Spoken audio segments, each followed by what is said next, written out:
Uh-huh. I only eat popcorn at the movies. Well, I'm getting ready to watch a video. Really? What? Oh, just some scary movie. You like scary movies? Uh-huh. What's your favorite scary movie? Welcome to prime time, bitch!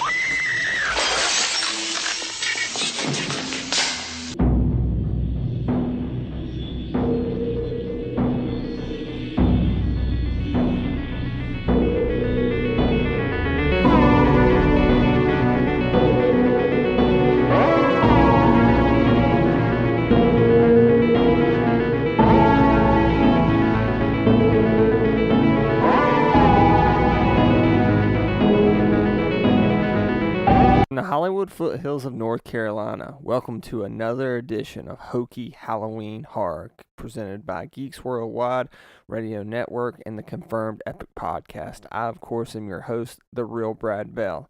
Thank you for joining me today for what is a blistery, or I should say maybe blustery day, cool fall autumn day in the Hollywood foothills of North Carolina. We usually have really hot days in September here. But since we're getting the edge of Irma, thank God that's all we got, it is like 60 degrees here, and it's cloudy, and it's rainy, and it's thundering and lightning, not dangerously like it is for people in other parts of the Southeast, and thoughts and prayers are with them, but just enough where we can enjoy it here, and puts me in the Halloween mood, and I wanted to hop back on here and do some more hokey Halloween horror for you guys. We had Anthology August, in which we reviewed Tales of Halloween. Jerry Barbecue 17, Reed, and I took care of that. We had originally planned to do a second installment of Anthology August, but scheduling conflicts took hold. We were going to review Stephen King's Creepshow. We are going to try to do that, but I just wanted to be upfront and honest with our listeners and say that may not happen. Hell, it may happen in November. But now we're moving on to Slasher September, in which I will be reviewing Friday the 13th, Part 4, the final chapter. And as you see here, we're going to drop in between the themed episodes of Hokey Halloween Horror and just bring you some downright badass horror reviews from the Confirmed Epic Podcast. Today, we're actually going to review the 2014 found footage film about haunted houses, which is The Houses October Built. So I look forward to doing that. Now, you can find The Houses October Built on Netflix. If you want to pause this, go watch it, come back and listen to the podcast. You can also find Tales of Halloween on Netflix. So if you want to check that out and then go back and listen to our older episode where Jerry and I covered that, you can do that as well. Shirts, pick up your Hokey Halloween Horror shirts and other Confirmed Epic Podcast t-shirts at tpublic.com/user/TheRealBradBell, DREEL Brad Bell. Before we get into our featured review on this special edition of the pod, I wanted to get into what I've been checking out horror-wise lately.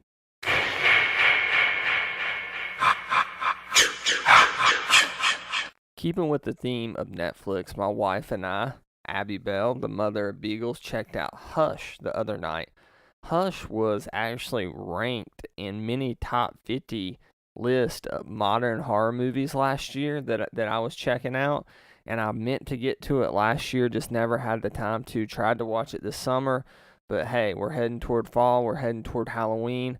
What better time to check out Hush than now? For those of you that don't know, the premise of Hush, and I'll throw out the premise, I'm not going to spoil the film or anything here, is that you have a deaf girl who lives out in the woods, and she deals with an intruder, an invader, and what plays out over the course of a very tight horror film is basically Home Alone meets a slasher movie. Even though we're not dealing directly with a slasher, it almost feels like Friday the 13th meets Home Alone. It's just how she dispels her foil in this film. But the way they use her deafness as a plot point in the movie is very entertaining. For example, there's a point in which she's talking with her sister on FaceTime because she has to communicate with her friends via FaceTime so she can see the signing, obviously. And her sister can see behind her, but the intruder behind her, since she can't hear them at all. And these types of elements to this story just bring a whole new level of suspense that really hasn't been played with that much in the horror genre. So this is kind of a scary movie, guys. It kind of makes you uneasy as you watch it, just because it's definitely one of those where you see almost everything that the intruder, the invader, does before the potential victim does. So if you're into that kind of thing, check that out on Netflix. It's a lot of fun. It's something a little bit different this Halloween from your typical classics that you pull out. As far as classics, my wife and I just revisited Stanley Kubrick's The Shining this past week. Now, it's on Netflix as well, but we actually ended up watching this on Blu-ray. And The Shining is one of the greatest horror films ever made, obviously. It's the only really true horror. I mean, I know you could argue A Clockwork Orange, but it's really the only true horror film that Stanley Kubrick has directed, the master director Stanley Kubrick. And infamously, he changed a lot of things from the Stephen King book. The Shining would definitely be a fun one to break down maybe next year on Hokey Halloween Horror in 2018. But until you revisit, because I've seen The Shining before, I saw it in college for the first time about going on nearly 10 years now. But the longer you wait to watch The Shining, and I think you do need to wait maybe a year or 2 years between viewings because it's such a rich film, such a disturbing film, a film that really just lurks with you, sticks with you after you watch it, no matter how many times you've seen it. But I think every time I revisit this film, I forget how good Jack Nicholson is at playing Jack Torrance and that character's descent into madness. You know it's coming. You know how the film's going to end, which I won't spoil here for those of you who have never seen The Shining. If you have not, go check that out. Again, it's on Netflix, but he's so good at playing a crazy person. I can see why he was Tim Burton's top pick to play the Joker, and you really see that as you watch The Shining. Of course, that would be in 89. The Shining came out in 1981. What I really left this film wanting to do is read the book, because I never have, to see the differences, although who knows when I'll get to that, as well as check out the documentary as recommended by friend of the show, James Evan Truelove, Room 237. Now, this dives into the controversy and rivalry between King and Kubrick, because Kubrick changed so many key elements of that story from the classic Stephen King novels. Talks about how Shelley Duvall just clashed every day with Kubrick on set because he's so particular.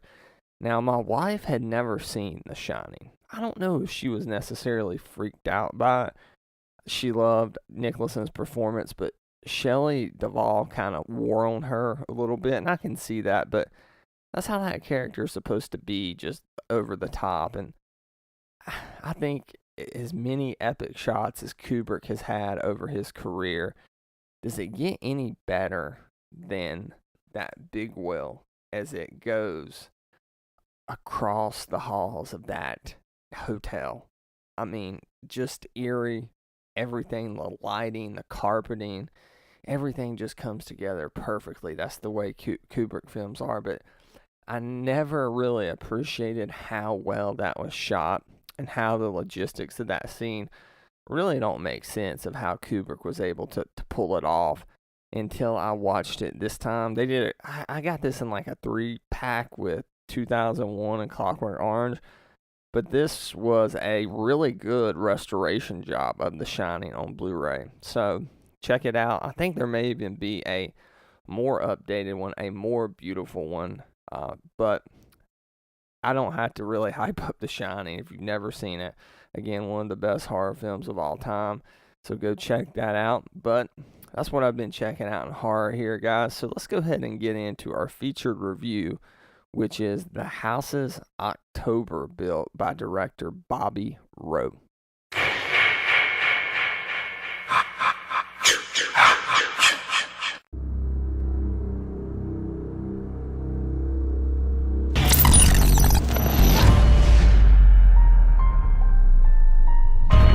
Tell me about yourself, and what are we doing? You want my name? My name is Zach. You've known me for 20 years, Mikey. I rented an RV. I want to find the most extreme haunted house in the world.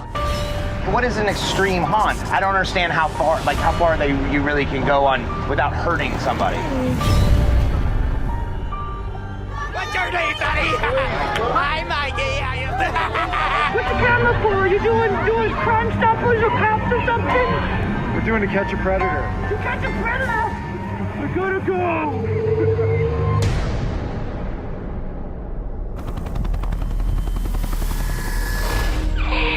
You wanna be a pretty dolly like me?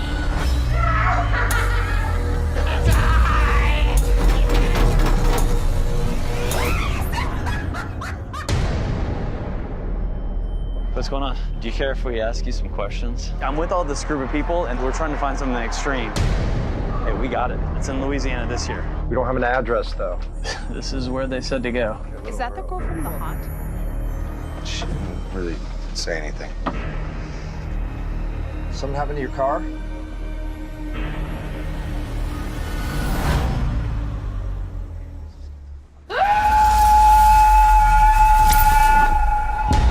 Look what we have here. It's an invitation. This is not a haunt. We're in the middle of nowhere in our RV. Yeah, I know. It's what we've been wanting. One more day. It's Halloween. We go home tomorrow. Hey, wait up! Wait up!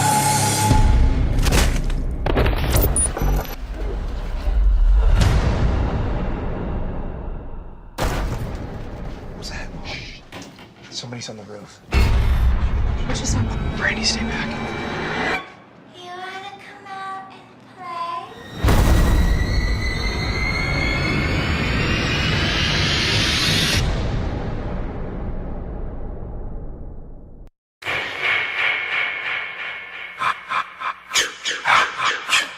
That was from the trailer of The House is October Built. As we always do, let's start this review out with a few stats here on the Confirmed Epic podcast.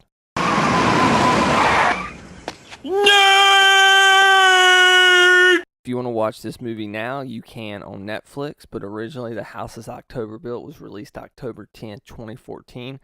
Again, directed by Bobby Rowe, who actually stars in the film as well. Made by a very small horror studio, Room 101 Productions. It is 91 minutes long. It was a direct-to-home video and VOD release. It made over $64,000 in home video sales. Of course, that includes the DVD, the Blu-ray, and all the on-demand purchases. It is a found footage subgenre film of horror, and it is currently at 50% on RT right now.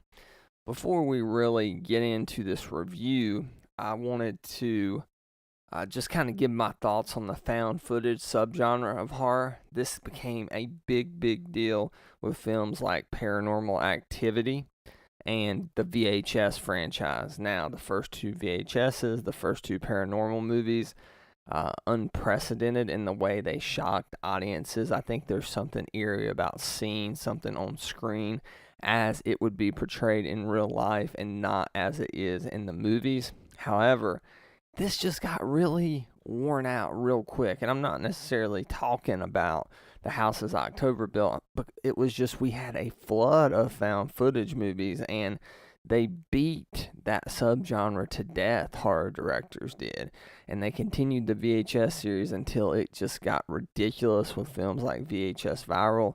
There were so many Paranormal Activity movies. There were some spin-offs there. I couldn't even keep up with all of it, and I'm a horror hound, so I was burnt out on the found footage subgenre. I can tell you that going into The House is October Built. Now, haunted houses are one of my favorite elements of fall and the Halloween season in general.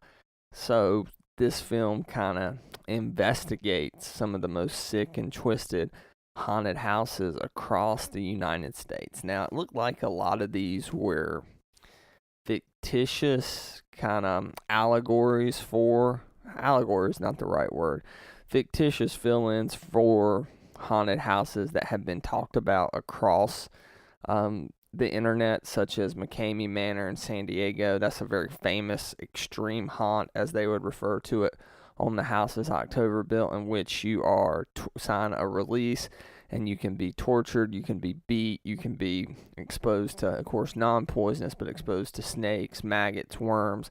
You can look up footage of that on YouTube. There's also extreme haunts in New York in particular. I know a few years ago there was one in which people paid to be kidnapped and taken to a hotel room and tortured just to get that near-death experience. I don't know why anybody would want to do that, but there's some sick and twisted and weird people in this world.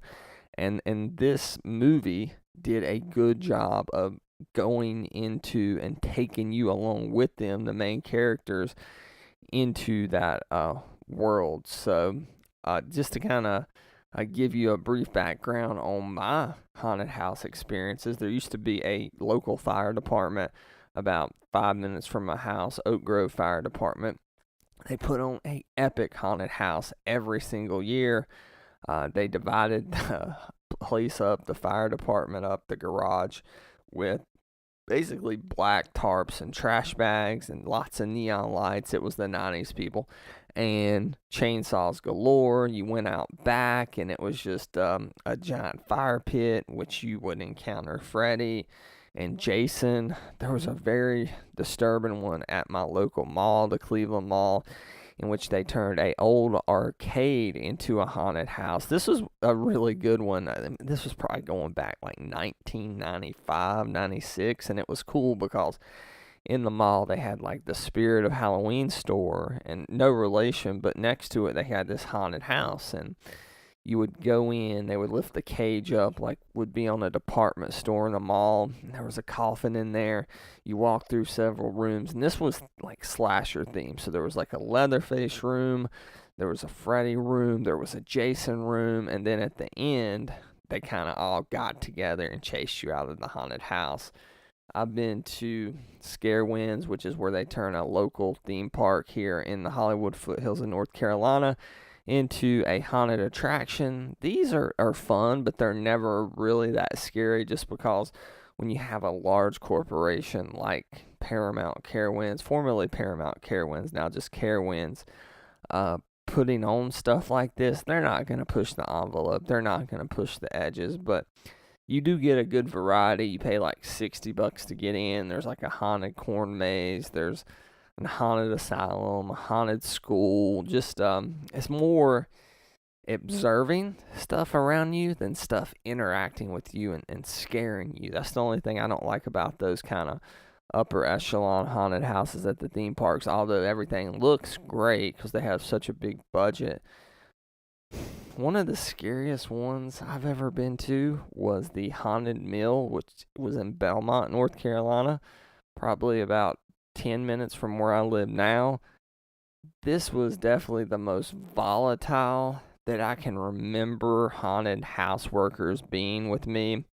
And I actually went in we were with a big group of friends. So I'm like, okay, how scary can this be? There's a bunch of us. A lot of us are married, grown men.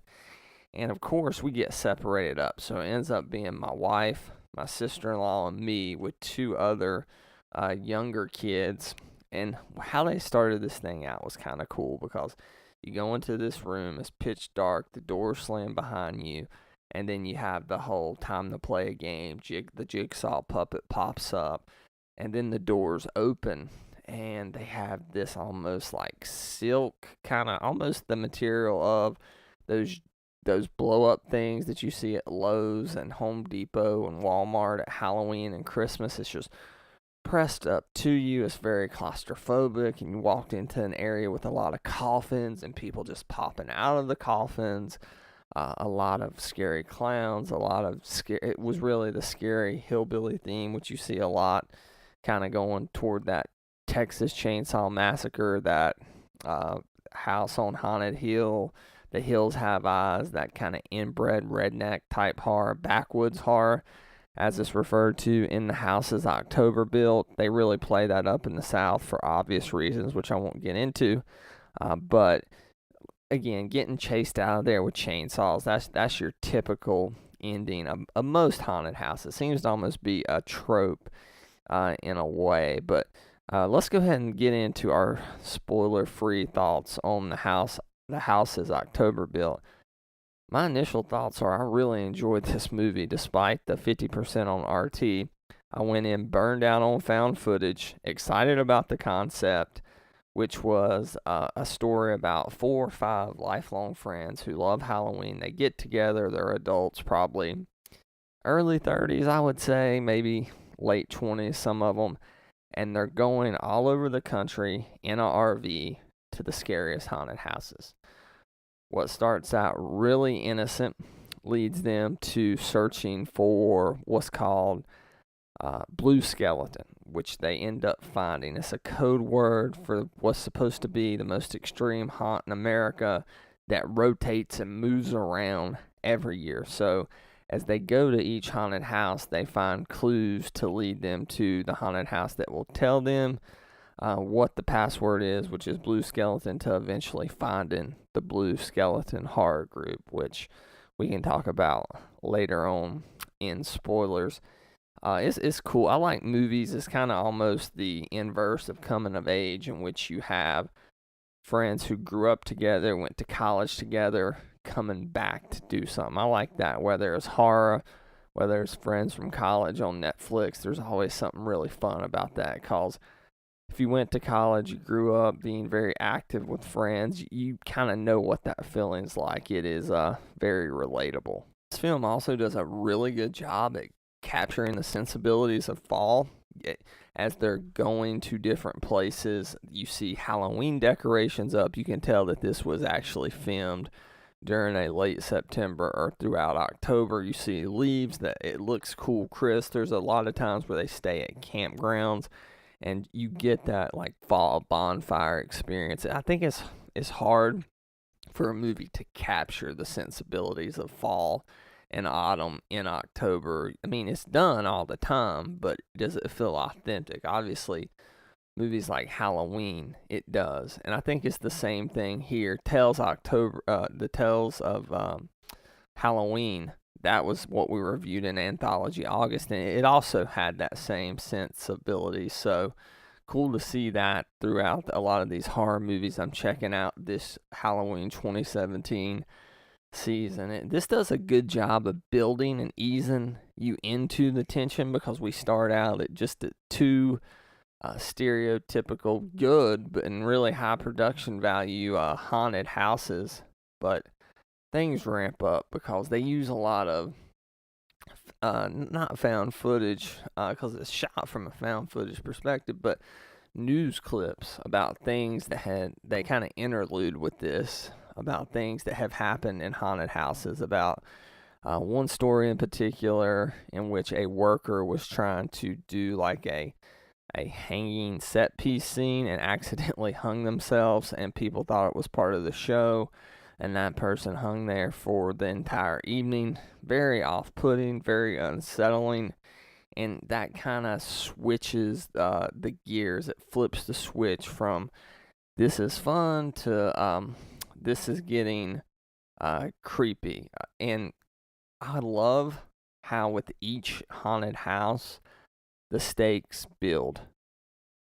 one by one as far as the haunted houses are concerned.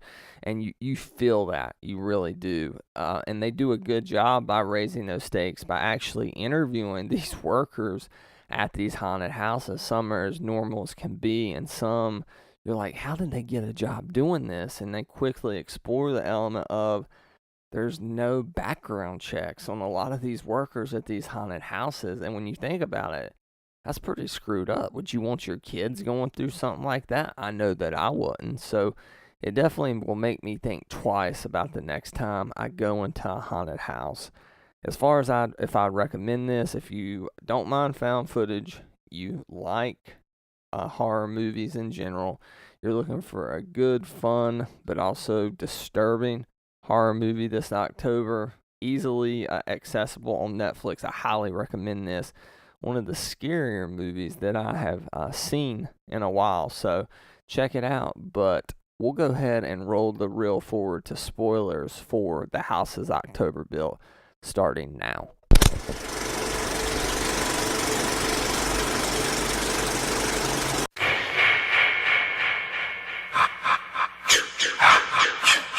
So, spoilers for The House is October Built starting now. I really love how this movie uses clowns. There's one scene in particular in which they are out in sort of a remote country area with their RV. And after running into some very suspect characters outside of the RV, they go in, they lock up. Their awareness really heightens, and they eventually are able to fall asleep.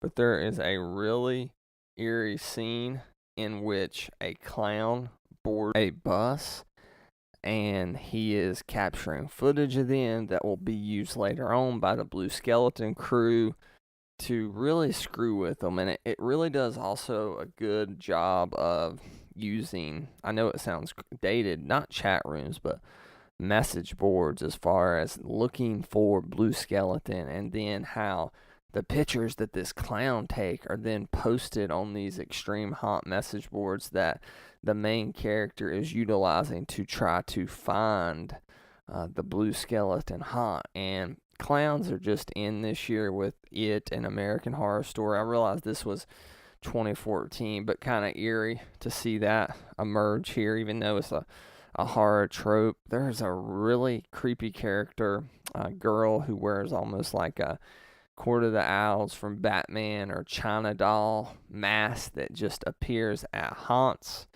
then appears at the haunt at the end that culminates this film, and just comes on to their bus when they are camping outside, or RV rather, that they are camping outside of a haunt and waiting to go there the next day, and she just begins screaming without saying anything. Just something very off-putting again when it comes to silent characters who over all of a sudden just convey extreme noise or extreme emotions, and that's what you have with her. Just the memorable haunt characters you have, such as when they are outside having a bonfire, and all of a sudden an African American gentleman with all white face paint who looks like the most normal dude ever, right? Who would work at a haunted house anywhere in America, and he is confronting them and becoming combative because they are making a fire somewhere where he had done that the night before, and he becomes very confrontational, and just these little things to kind of push you toward uneasiness. Just really, really freaky. That these are people in their early 30s, late 20s. They're out having a good time, so there's not a lot of sex or drugs, but there is a lot of alcohol involved. And as they're approaching the Blue Skeleton, they're almost where they want to be with this extreme haunt. There's a scene in which they go to this bar, this pub, watering hole, whatever you want to call it, for haunted house workers. And when they're in there, they get separated from the one and only female member of the group, Brandy, and she is borderline assaulted in the bathroom. It's not sexual in any way, but it just making you feel that vulnerability for that female character really puts you in kind of a dark place as an audience member. My wife got very uncomfortable with this film. She was over it. She wanted me to turn it off, but by that point, the movie only had about 20 more minutes, so we figured we might as well finish it. And how this movie ends is something else. So they go out to the middle of nowhere. There is all these actors, haunt characters, waiting for them that they had interacted with at various haunted houses throughout the film. So there's some connective tissue here that really makes the film, looking back, have even greater stakes. And they kidnap one of the patrons. They then blackmail them into going to the Blue Skeleton haunt, which they originally wanted, but by the time we get to the end of the film, they want no part of that. They're like, hell no. So they say that they will kill the member of the group they have, the Blue Skeleton haunt workers, if they don't board this bus. So they board this school bus, eerie as all get out. A clown and a driver in a basically skeletal type outfit. And a clown that's very reminiscent of Twisty from American Horror Story Freak Show is the one, he's beating them as they're on the bus and telling them to shut the bleep up. And it's very unnerving because while they're trying to stick with Brandy and comfort her, the female of the group, because of what happened back at the haunt bar. And I think the bus ride to the final haunt is probably the most extreme, eerie, and frightening part of this entire ordeal. Not that when they get there, it's not scary. But they basically are put into different parts of a house, except for Brandy, because she is at a completely separate location in which they have to witness one another in peril, and there's absolutely nothing that they can do to stop it. And that's depressing and upsetting in its own right, but when you see the flip of the character of the story go to what Brandy is encountering, it's really eerie. All of the characters end up in coffins at the end of the film, which is just the camera in the coffin and that fear of being buried alive just really is evoked in you as an audience member. But then to see that they are actually burying Brandy alive, and before they do that, you get to a scene with her kind of knocked out of it and been bloodied and bruised in a trunk, which is where the film starts out at, kind of with a cold open, and then it gets you back there, as a lot of films do. Not just horror movies do this, but it ends with a real cliffhanger of Brandy being buried alive, and that's it. And it was like, as good as this movie was, it was a cliffhanger that was just incredibly frustrating. And with not knowing there was going to be a sequel, I was even more pissed off. But I did some research. I enjoyed this movie a lot, and I would say that I would give it I really tore between a great and a half and an epic. I'm going to go great and a half on The House is October Built, just because I don't know how rewatchable it is. It's rewatchable, but it's not one I'm adding to my staple every Halloween of horror films. Now, the sequel, knowing there's a sequel made the first one better, considering it was like a Empire Strikes Back cliffhanger. The sequel scheduled for release this month, in fact, in about 10 days, September 22nd, 2017. It's going to not be a new group. It's going to be the same group, and we're going to continue the story, and I'm going to assume that we will get to find out what happened to Brandy. But I recommend this. Go check it out on Netflix. I'm going to confirm The House is October Built 1, the first one, at a great and a half, and hopefully, if not this year, next year, we will have a review of the second one, which on September 22nd is going to get a small theatrical release, but is going to be mainly available on VOD. We'll see if it hits Netflix that day. I doubt it. It probably will be a little bit, but probably DirecTV, Time Warner, stuff like that. You can expect it. So check that out, guys. Thank you for tuning in for this special edition of Hokey Halloween Horror presented by the Geeks Worldwide Radio Network and the Confirmed Epic Podcast. Stay tuned to the podcast feed, to the YouTube channel. There will be more horror this month. I know Abby and I are going to go see Mother next weekend, so we're going to be talking about that. There's an It review that's going to hit later this week. The only question is it going to be me solo? Is it going to be me maybe getting up with Will? Because AK Andrew Stokes looks like he's going to have a work conflict. I know you guys want him back on the pod. You know I do too. But I got some stuff going on in my personal life that I'll talk about later. Good stuff, but stuff. And his work schedule's in flux because he's been actually training a lot of new employees. So that's kind of the reason for Andrew kind of being off the show. He's still a member of the team. He's still my co-host. Jerry is as well, but Jerry's even busier with Allie, who just started preschool this year. So congrats to her. Be sure to rate and review us on iTunes. Subscribe to us on YouTube. Just search Confirmed Epic Podcast. You can rate us individually, or you can rate the Geeks Worldwide Radio Network. We'd appreciate both, but either one's fine with us. Check us out on Instagram, where I'm posting epic geek imagery daily. Just search Confirmed Epic Podcast. Check us out on the Stardust app. Got my It review up on there right now. Add us as a friend on there at Confirmed Epic.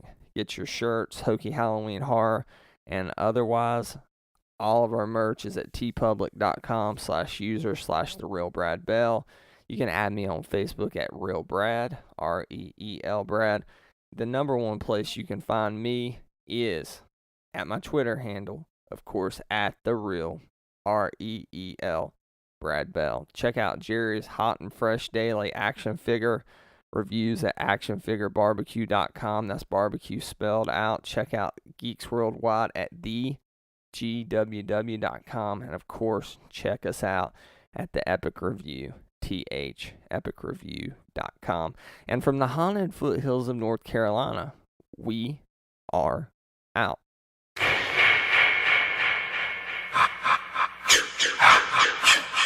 Andy, no, please. We're friends to the end, remember? This is the end, friend.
This has been a production of the GWW Radio Network. Please don't forget to subscribe, rate, and review us on iTunes, Stitcher, and SoundCloud.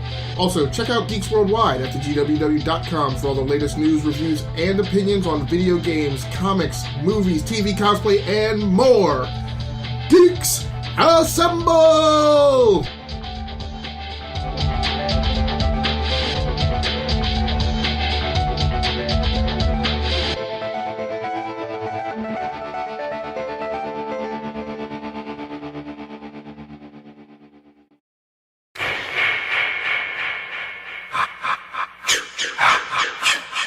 The haunted foothills of North Carolina. Get ready for your confirmed epic Hokey Halloween merchandise from tpublic.com. You can find all the preceding horrifying merchandise at tpublic.com/user/TheRealBradBell, BREEL Brad Bell. The first T you see is the Hokey Halloween Horror 2017 Jack-O-Lantern t-shirt. Kind of a plain t-shirt for those of you who don't want blood splattered all over your shirt, just to show off your love for the Confirmed Epic Podcast, Halloween, Fall, and Hokey Halloween Horror 2017.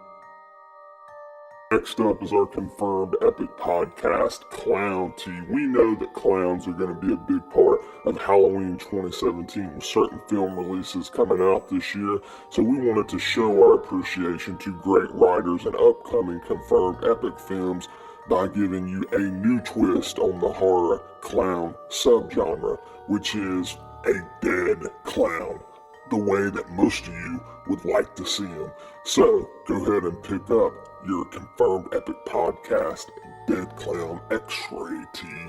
As many of you know, we kick off the Confirmed Epic Podcast Hokey Halloween Horror season with Anthology August. This year's Tales of Halloween and Stephen King and George Romero's Creep Show. Show your appreciation for the first month of the Halloween season at theepicreview.com, thepicreview.com, by checking out and buying your Anthology August t-shirt now. Inspiration for this tee was a certain group of three witches who some of you are very familiar with from the 1990s, as well as everybody's favorite Book of the Dead. So open your checkbook now and buy this tee today. Starting last year, Slasher September was one of the most popular months in the history of the Confirmed Epic Podcast and thepicreview.com. This year, we continue that tradition. To show off your love for your favorite slashers, pick up your Slasher September tee today and show your love for the Confirmed Epic Podcast on Unknown Slasher. Remember, any of this Confirmed Epic Horrifying merchandise can be found at tpublic.com/user/TheRealBradBell, DREEL Brad Bell. And the sooner you act, the better. For a limited time only, you can pick up any of these shirts for only $14. You have 3 days to do so. Let the games begin. Happy Halloween.